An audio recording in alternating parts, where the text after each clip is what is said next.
निर्गमन अध्याय 23। न्याय और निष्पक्षता। झूठी बात न फैलाना, अन्यायी साक्षी होकर दुष्ट का साथ न देना, बुराई करने के लिए न तो बहुतों के पीछे हो लेना और न उसके पीछे फिरकर मुकदमे में न्याय बिगाड़ने को साक्षी देना, और कंगाल के मुकदमे में उसका भी पक्ष न करना। यदि तेरे शत्रु का बैल या गधा भटकता हुआ तुझे मिले तो उसे उसके पास अवश्य फेर ले आना।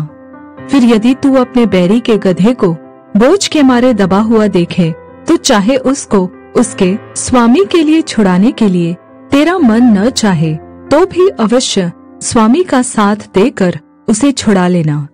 तेरे लोगों में से जो दरिद्र हो उसके मुकदमे में न्याय न बिगाड़ना, झूठे मुकदमे से दूर रहना और निर्दोष और धर्मी को घात न करना, क्योंकि मैं दुष्ट को निर्दोष न ठहराऊंगा। घूस न लेना, क्योंकि घूस देखने वालों को भी अंधा कर देता और धर्मियों की बातें पलट देता है। परदेशी पर अंधेर न करना, तुम तो परदेशी के मन की बातें जानते हो, क्योंकि तुम भी मिस्र देश में परदेशी थे।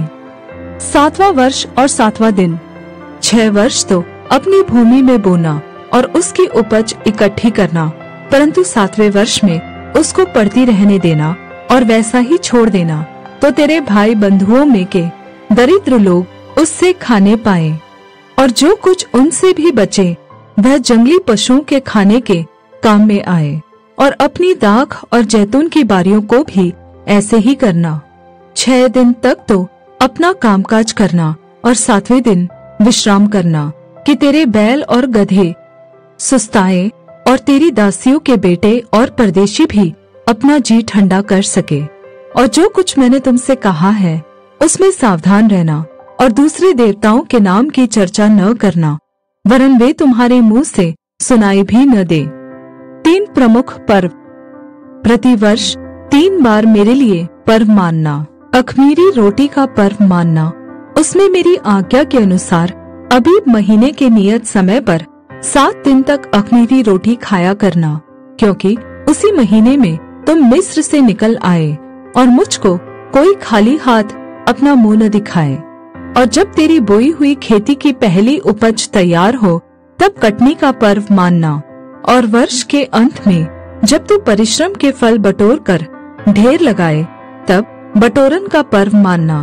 प्रतिवर्ष 3 बार तेरे सब पुरुष प्रभु यहोवा को अपना मुंह दिखाएं। मेरे बलि पशु का लहू ख़मीरी रोटी के संग न चढ़ाना, और न मेरे पर्व के उत्तम बलिदान में से कुछ सवेरे तक रहने देना।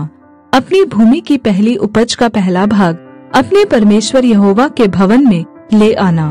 बकरी का बच्चा उसकी माता के दूध में न पकाना। प्रतिज्ञाएं और चेतावनी। सुन, मैं एक दूत तेरे आगे आगे भेजता हूँ, जो मार्ग में तेरी रक्षा करेगा और जिस स्थान को मैंने तैयार किया है उसमें तुझे पहुँचाएगा। उसके सामने सावधान रहना और उसकी मानना, उसका विरोध न करना, क्योंकि वह तुम्हारा अपराध क्षमा न करेगा, इसलिए कि उसमें मेरा नाम रहता है। और यदि तू सचमुच उसकी माने और जो कुछ मैं कहूँ वह करे, तो मैं तेरे शत्रुओं का शत्रु और तेरे द्रोहियों का द्रोही बनूंगा। इस रीति मेरा दूत तेरे आगे आगे चलकर तुझे एमोरी, हित्ती, परिजी, कनानी, हिब्बी और यबूसी लोगों के यहाँ पहुँचाएगा, और मैं उनको सत्यानाश कर डालूंगा। उनके देवताओं को दंडवत न करना और न उनकी उपासना करना और न उनके से काम करना, वरन उन मूर्तों को पूरी रीति से सत्यानाश कर डालना और उन लोगों की लाटों के टुकड़े टुकड़े कर देना।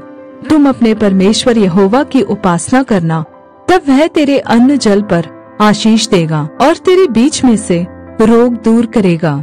तेरे देश में न तो किसी का गर्भ गिरेगा और न कोई बांझ होगी, और तेरी आयु मैं पूरी करूंगा। जितने लोगों के बीच तू जाएगा उन सभी के मन में मैं अपना भय पहले से ऐसा संवाद दूंगा कि उनको व्याकुल कर दूंगा।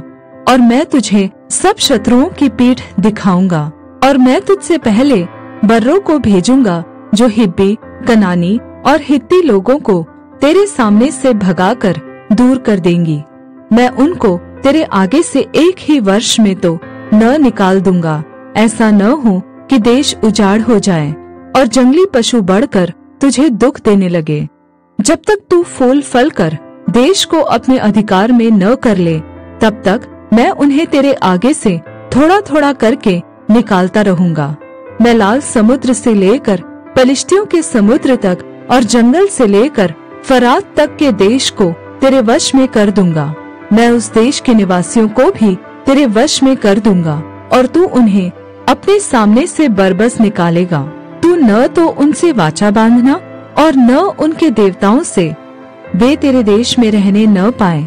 ऐसा न हो कि वे तुझसे मेरे विरुद्ध पाप कराए, क्योंकि यदि तू उनके देवताओं की उपासना करे तो यह तेरे लिए फंदा बनेगा।